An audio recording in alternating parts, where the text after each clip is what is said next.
Becky Liddon, I'm founder of Sensory Spectacle. This video is part of a series where I'm answering your questions about sensory processing difficulties. I've been given questions from parents and professionals, and it's all to help create a better understanding and awareness of sensory processing difficulties. Share the videos with your friends and families and colleagues, but also subscribe to the YouTube channel so that you don't miss any.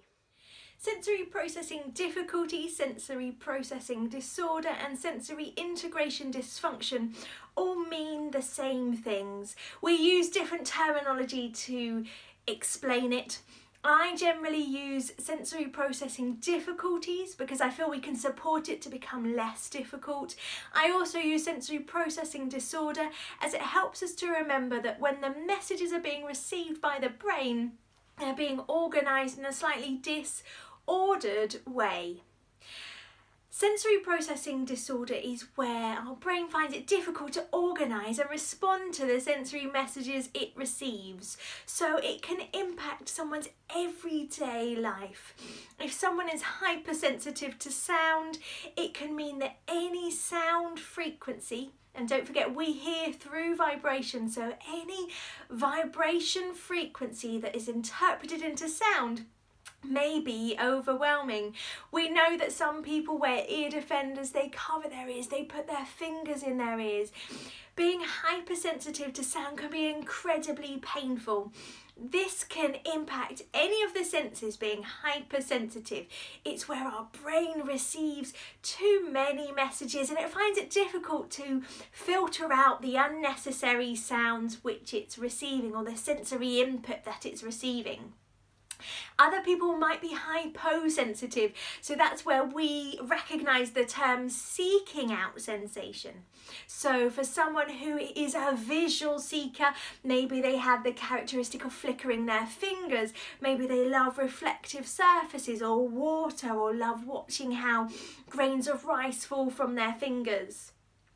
We also know seekers to be children and adults who love movement, so lots of big movements through their vestibular and proprioceptive sense to tell them where their body is in space.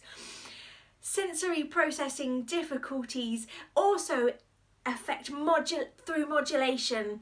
So modulation is seeking and avoiding. So how much information is my brain receiving? That's modulation. We also recognise difficulties with discrimination.